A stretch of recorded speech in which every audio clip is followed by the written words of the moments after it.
Bulag, walang katok. Literal na padabog na bumukas ang pinto. Maging ako ay nagulat kung paano nakalusot yon kay Jackie. Nabumungay kung sinong mga yon, naging malinaw ang lahat sa amin. Bumukas ang pinto at dumiretso si Danica. Papasok na parang may kasamang maliit na hukbo. Kasama niya sina Jackie, Bettina, Isla at ang pinakabagong miyembro ng grupo na si Eileen. Ano na naman ang ginawa mo, Mr. Russo, ha? Singhal niya, matalim ang tingin kay Floyd. Danica, hindi ngayon, mariing sagot niya.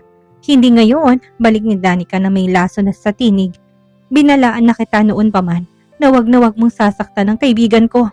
Umupo siya sa tabi ko at mahigpit akong niyakap. Lumabas ka muna, Floyd. Nasa labas ang ibang mga kaibigan mo. Kami nang bahala sa kanya. Napabuntong hininga si Floyd at tumalik sa noo ko bago lumabas ng silid. Hay nako, ano ba naman ito? Pagkatawag ni Jackie sa amin, iniwan na namin lahat at dumiretso dito.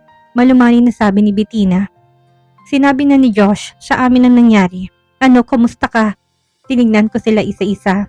Sila may mga kaibigan ko, mga babaeng walang pag-aalinlangan na tumindig para sa akin sa tuwing nagkakaroon ako ng ganitong problema. Sa piling nila, kaya kong ipakitang mahina rin ako. Sa piling nila, handa akong ipakita na tao din ako, na nasasaktan at nauubos ang lakas. Pakiramdam ko, muling gumuho ang mundo ko. Mahina akong bulong habang nalalabong paningin ko. Kasabay nitong pagbagsak lalo ng mga balikat ko. Pinalibutan nila ako. Francesca, huminga ka, sabi ni Isla at marahang dinantay ang kamay sa tuhod ko. Tamang ginawa ni Floyd. Nasa isang private lab ngayon si Hugo. Pinadala niya doon ni Floyd. Hintay na lang natin ang resulta. Isang tango lang ang naging sagot ko. Kahit ang simpleng pagtango ay parang napakahirap gawin. Mabagal ang oras sa opisina ni Floyd. Hindi ko alam kung bakit ganun. Dati naman napakabilis sa takbo ng oras. Siguro ay dahil wala naman kaming ginagawa, kundi ang mag-alala at magpakalakad-lakad sa loob. Niwala kaming ganang magkwentuhan, gaya ng palagi naming ginagawa kapag magkakasama. Sa palagi ko'y pinapakiramdaman lang nila akong lahat. Masyado na akong abala para sa kanila kaya pinauwi ko na sila. Wala akong anak at nandito din si Josh, kaya don't worry about me. Dito lang ako, giit ni Bettina. Kami din. Parang isang tao silang nagdesisyon. Nagpadala si Floyd ng pagkain. Burger at fries at inabot lang ito kay Jackie sa pinto. Sabay pakiusap na siguraduhin kakain kami. Danica, si Liam. Bigla ko naisip ang anak ko at ang sitwasyon sa bahay. Kailangan nating pauwiin si Daisy. Kalma ka lang, sagot ni Danica. Tinawagan ko na siya. Sa akin na muna si Liam this weekend at pumayag si Daisy na mag-overtime. Pinadalan ko na sila ng pizza, paborito ng anak mo yon. Kaya okay lang sila. Anong gagawin ko kung wala ka? Napangiti ako't muntik nang mapaiyak. Well, siguro gumagala ka ng parang zombie. Biro niya, pilit na pinapagaan ang sitwasyon. Kaya kumain ka na. Ano man ang mangyari, huwag mong hayaan na magkasakit ka. Isipin mo si Liam, dahil kailangan ka niya. Pinilit kong kumain kahit na wala akong malasahan. Nagkwentuhan ng mga kaibigan ko tungkol sa maliit na bagay para maila yung isip ko sa current situation at halos gumagana ng mga strategy nila hanggang sa marinig nila ang kaguluhan sa labas. Pumasok si Floyd, magulo ang buhok, halatang pagod at may pamumula sa mga mata. Girls, kailangan ko makausap si Francesca. Kami lang please. Matatag niyang sabi. Ramdam kong hindi nila ako gustong iwan pero alam din nilang kailangan nila kaming bigyan ng privacy. Para makapag-usap, isa-isa nila akong niyakap bago lumabas. Umupo si Floyd sa tabi ko, tinawakan ng mga kamay ko. Mahal ko, walang magbabago sa atin. So totoo nga, buntis siya, mahina kong sabi. Hindi yun tanong. Oo, pero hindi ibig sabihin na sa akin ng bata. Delikadong mag-test habang nasa sinapupunan pa at tumatanggi siya kaya kailangan nating maghintay hanggang sa ipanganak niya ang sanggol. Dahan-dahan akong tumango pero mabigat ang damdamin ko. Pero hindi nito binabagong nararamdaman ko, diin niya. Mahal kita. Binabago nitong lahat, Floyd, habang buhay kang maiugnayan sa kanya. Dahil sa batang yan, hindi niya tayo titigilan. Gagamitin niyang bata para manatili kang malapit sa kanya. Hindi kakayanin ng relasyon natin yon. Prangka kong sagot. Hindi ko hayaan na mangyari yan. Halos pakiusap niya. Hindi lang yon, isa akong single mother. Alam ko na kung gaano kalaki ang puwang na iniwan ng ama, kahit na gaano kalaki ang pagmamahal ko kay Liam. Naroon pa rin yun. Hindi ko hayaang maranasan niya ng anak mo Kumunot ang noo niya. Francesca, anong ibig mo sabihin? I have to do this. Tinatapos ko na to. Hanggang dito na lang. Huwag mo na akong hahabulin. Maging ama ka sa batang yan. Dahil mabuting tao ka, pero hindi ko kayang manatilit panoorin kang bumuo ng buhay kasama ang iba. Nagningning ang mga luha sa mata niya. Huwag mong gawin sa akin to, mahal ko. Hindi magandang biro to. Ginagawa ko to para rin sa'yo. Mahina akong sagot. Mamahalin kita palagi pero hindi kakayanin ng pagmamahal natin to. Hinalikan ko siya ng marahan bago tumayo. Kakausapin ko si Jaime para bumalik sa Versosa Holdings. Hindi ko kaya magtrabaho pa dito. Sa labas, tahimik ang mga kaibigan namin. Halatang bigat sa kanilang mga muka. Nang lumabas ako, una ko nilapitan ng dati kong boss. Dahil anuman ang mangyari, kailangan ko ng trabaho. Jaime, sabi mo pwede akong bumalik anytime na magpaalam ako sa'yo noon. Sabi ko, yes, anytime. The offer still stands. Sagot niya. Pero magpahinga ka na muna. Huwag na, singit ni Hugo. Kailangan ka namin dito. Hindi ko kaya magtrabaho kasama si Floyd. Mariin kong tugon. Kung ganun sa akin ka magtatrabaho. Mabilis na alok ni Hugo. Si Josh ang ipapalit ko. Halos hindi kayo magkikita. Hindi yan fair para kay Josh. Francesca, I can manage. Isa pa gusto kong pahirapan siya.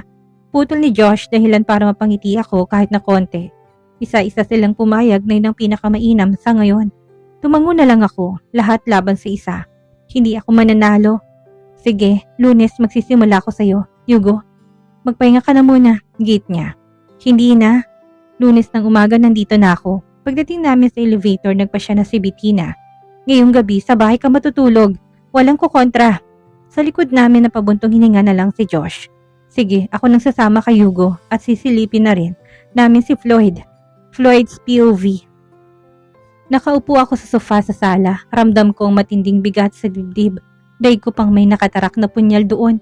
Ang pinting ng puso ko'y umuugong sa tenga ko. Hirap akong humingat nang mumulang mga mata ko sa walang tigil na pagluha. Huling beses kong naramdaman ng ganitong klaseng emosyon. Nang pumanaw ang mga magulang ko, isang pagkawala na hindi na maibabalik. Masakit at tila pinwersa para tumigil pati ang tibok ng puso ko. Para ako namamatay ng paunti-unti habang bumabalik sa akin. Ang mga katagang pinakawala ni Francesca sa akin. Pinalaya niya ako dahil gusto niya ako maging responsableng ama. What the? Floyd, tol, nasa ibaba yung halimaw na yon. Kasamang tatay niya. Hinihintay ka. Alam kong wasak ka pero hindi sila titigil. Sabi ni Hugo sa may pinto ng opisina ko. Napatingin ako sa kanya na para bang nagising ako sa isang bangungot para lamang harapin ang isa pa. Hugo, iniwan niya na ako. Sabi niya wala na talagang pag-asa ang relasyon namin. Na hindi niya ako aagawin sa magiging anak ko at babalik siya sa pagtatrabaho kay Jaime. Desperado kong sagot. Kumalma ka Floyd, may isa na tayong naayos. Hindi na aalis sa kumpanya si Francesca, sabi niya. Tumingin ako sa kanya. Hindi ko maintindihan ang alinman sa mga sinasabi niya sa akin. Sa akin siya magtatrabaho bilang assistant at si Josh naman ang lilipat sa'yo simula sa Lunes. Hindi itong gusto mo pero itong pinakamainam para manatili siyang malapit sa ating lahat. Lalo na sa'yo. Idea ni Josh yun at okay sa akin yun. Sa ngayon pwede na munang ganong setup sa inyo. Salamat. Kahit papaano makikita ko pa rin siya. Bahagya ako nagkaroon ng pag-asa. Sabihin mo sa security na dalhin yung bruha at tati niya sa meeting room sa unang palapag. Bababa ako para kausapin sila. Sasama ka ba? Of course, magkasama tayong palagi. Hindi rin ako papayag na harapin mo mag-amang may sapi ng mag-isa. Pagkatapos nito, sa bahay ko tayo't nandun ang lahat para sa'yo. Sabi ni Hugo sabay tapik sa balikat ko. Tumango ang mga kasama namin. At si Francesca, paano si Liam ko? Tanong ko, nag-aalala talaga ako na baka hindi ko na sila makikita pa. Again, kalma ka lang, inayos na ng mga babae yan. May girls night sila sa bahay namin at si Liam kasama si Daisy sa bahay nila. Maasahan si Danica pagdating dyan kaya huwag kang mag-alala. Sagot ni Josh. Heaven sent talagang mga kaibigan namin. Kung ganon, tara na, haharapin ko ng mga demonyong yon. Sabi ko at tumayo. Pagpasok ko sa meeting room, nandoon ang dalawang buetre. Si Andres at ang anak niyang si Felicity. Nadatnan pa namin silang nagtatawanan pa, tila tuwang-tuwang dalawa sa mga nangyari sa akin ngayon. Anong ginagawa ng lalaking yan dito? Family meeting lang ito. Simula ni Mr. Andres, ang tinutukoy niya yung presensya ni Hugo. Huwag kang magpatawa, Mr. Andres. Negosyo to. Si Hugo ang kanang kamay ko't para ko na siyang kapatid. Siya ang pamilya ko at wala nang iba sa loob ng silid na ito. Singhal ko. Umupo ka. Namutla si Mr. Andres sa talas ng mga salita ko. Sinunod niya ako at naupo pero ibang usapan si Felicity. Walang maikukumpara sa kapal ng mukha at lakas ng apog nito. Imbis na umupo, lalo pa siyang lumapit sa akin. Darling, hindi ka ba masaya na magkakaanak tayo? Siguradong mamamana nilang mga mata mo, sabi ng ahas habang lumalapit at sinusubukang yakapin ng leg ko. Actually, I've been collecting names para may options na tayo. Huwag mo akong hawakan. Umupo ka, malamig kong sagot. Bahagya siyang napatigil pero ngumiti pa rin at umupo. We'll go straight to the point. Malabong sa akin ang batang yan. Pero pinutol ako. Huwag mong gaganyanin ang anak ko. Hayop ka, sigaw ni Mr. Andres. Umupo ka't manahimik. Sigaw ko pabalik. Hindi na ako magiging mabait sa kanila pagkatapos ng lahat ng aberya na binigay nila sa buhay ko. Huminga ako ng malalim. Magpapa-DNA tayo. Hindi ko ipapagawa yun habang nasa tiyan ko pang anak ko. Delikado, sigaw ng babae. Fine. Mas lalo tuloy ako naniniwala na hindi sa akin yan. Pero walang problema. Pagkapanganak ipapagawa natin. Kahit nasa korte pa. Marin kong sagot. Hindi mo pahihiyain ang anak ko. May obligasyon kang pakasalan siya. Giit ni Mr. Andres. Seryoso ka ba? O nasa panahon ng mga kaputinero ka pa? Walang nagpapakasal ngayon ng dahil lang sa pagbubuntis. Singit ni Hugo. Siguro naman alam mo yan, Felicity. Modern ka, hindi ba? Hindi basta-bastang anak ko, giit ni Mr. Andres. I demand na pakasalan mo siya. No, kung sa akin ng bata pananagutan ko. Pero itong gusto kong maging maliwanag sa inyo. Hindi ko pakakasalan si Felicity. Si Francesca lang ang babaeng mamahalin at pakakasalan ko. Mariin ang sabi ko. Nag-iyak-iyakan si Felicity tapos biglang nagkunwaring nawalan ng malay sa harap namin. Nagpanik si Mr. Andres habang ginigising siya. Ang husay talaga nilang mag-ama. Anong ginawa mo? Nahimatay tuloy ang anak ko. Tubig, bilis! Utos ni Mr. Andres. Kumuha ng tubig si Hugo out of compassion at tinabot yon. Dahan-dahang nagmulat si Felicity. Uminom at nagsimulang mag-histerya. Okay na sana kasang bilis ng recovery niya kaya hindi naging makatotohanan ng acting niya. Hindi mo pwedeng gawin to sa anak natin, Floyd. Kailangan mo pakasalan ako. This child deserves it. Bigyan mo siya ng buong pamilya. Iyak niya kasamang sipon at laway. Wala ka sa katinuan, Felicity. Normal na ngayon ang hiwalay na magulang pero maayos na naalagaan ng anak. Co-parenting ang tawag doon. Sabat ni Hugo. Alam kong nagingit-ngit sa galit ang dalawa dahil sa mga sinasabi ni Hugo. Pero wala silang magagawa dahil ganun din ang opinion ko. Final decision ko, hindi kita pakakasalan. Kukontakin na ka ng abogado ko para ayusin ang allowance, check-up at lahat ng detalye. Sabi ko ng malinaw at mariin. Idadaan ang lahat sa legal na paraan. Abogado? Anak mo to. Hindi kontrata, sigaw niya. Para sa akin kontrata to, lahat malinaw at nakasulat. At hindi ako masaya na magkaroon ng anak sa babaeng hindi ko kayang tiisin. Madiin kong sagot. Sa ganung paraan kapag napatunayan na hindi sa akin ang bata, may balik ako sa inyo. Masasaktan ang anak mo sa ganyang salita galing sa daddy niya. Balik niya. Mas mabuti ng totoo. Sapat na yan para ngayon. Hugo, tawagin mong security. Paalisin na tong dalawang ito dito sa building premises. Hindi pwede to, Floyd. Nagtatrabaho ako dito. At ang apo ko magmamana ng lahat, sigaw ni Mr. Andres. Bingo! Galing mismo sa bibig nilang intensyon nila. Sa kasamaang palad nga, nagtatrabaho ka rito pero tapos ng oras ng opisina. At kung magmamana nga siya, ibang usapan yan, sagot ko habang papalabas sa silid. Pagdating sa pinto, humarap ako ulit. At isa pa, simula ngayon. Wala ka ng parking slot dito sa gusali, Mr. Andres. Lumabas ako at iniwan silang nagre-reklamo. Francesca's POV. Parang lumipas ang weekend ng isang kisap mata. Napakabilis. Ginawa ng mga kaibigan kong lahat para pasayahin ako at para kumbinsin ako na wag iwan si Floyd sa kabila ng lahat.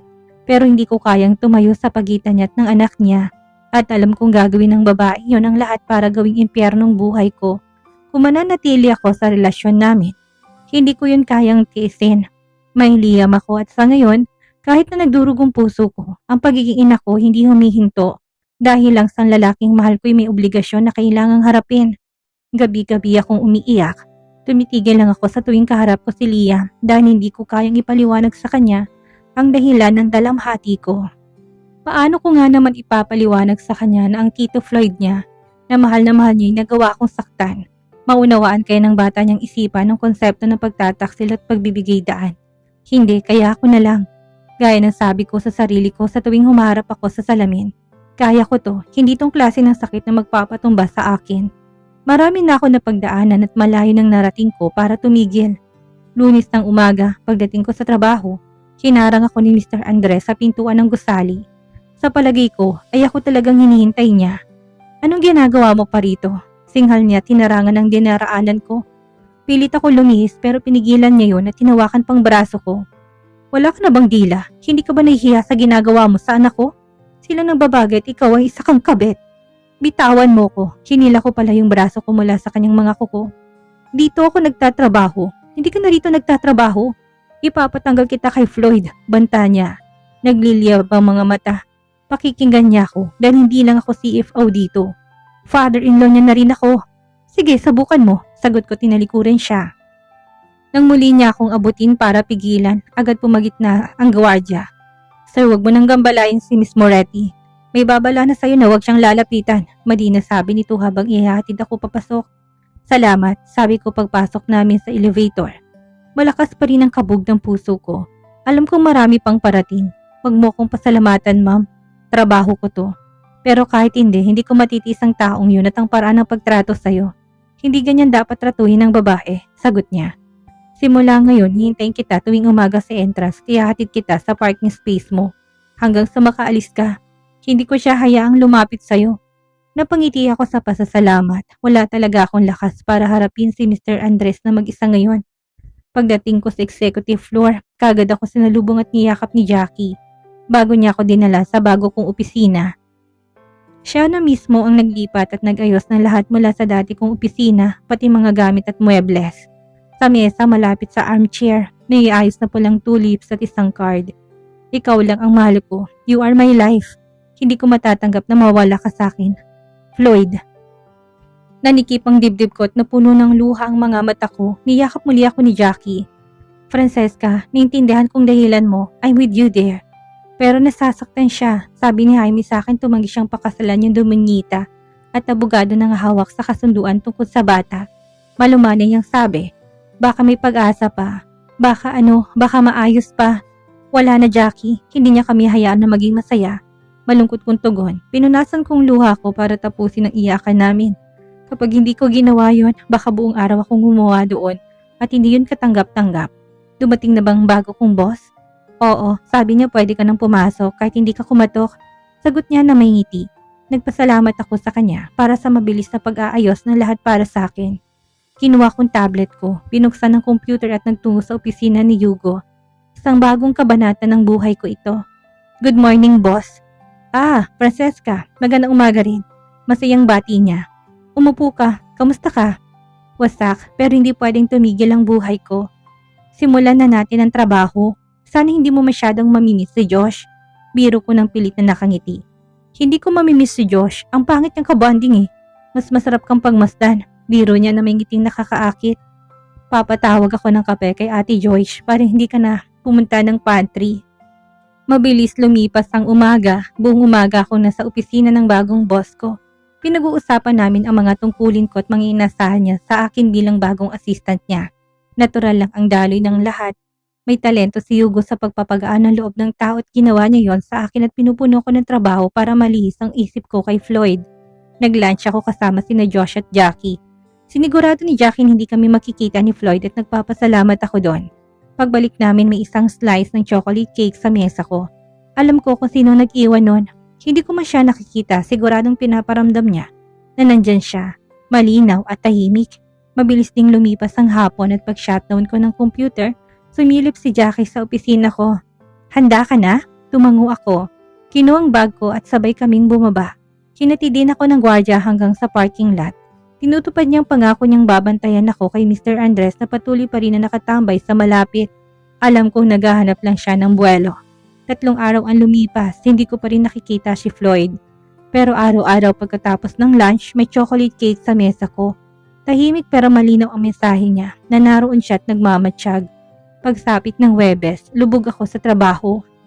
At nagpapasalamat ako doon. Pinapapanitili akong abala ni Hugo at gusto ko yon. Wala si Josh para mag-lunch kasama namin dahil may meeting siya sa labas kasama si Floyd. Kaya kaming dalawa lang ni Jackie ang lumabas. Pagdating namin sa restaurant at nakapag-order na, kinuwento ni Jackie sa akin na darating si Arabella sa susunod na linggo para magstay sa amin ng 1 linggo. Natuwa ako. Madalas kaming mag-video call at marami siyang payo sa akin itong mga huli. Pero namimiss ko pa rin siya. Kakabanggit ko lang nito nang marinig kong isang pamilyar at nakakairtang boses sa likod ko.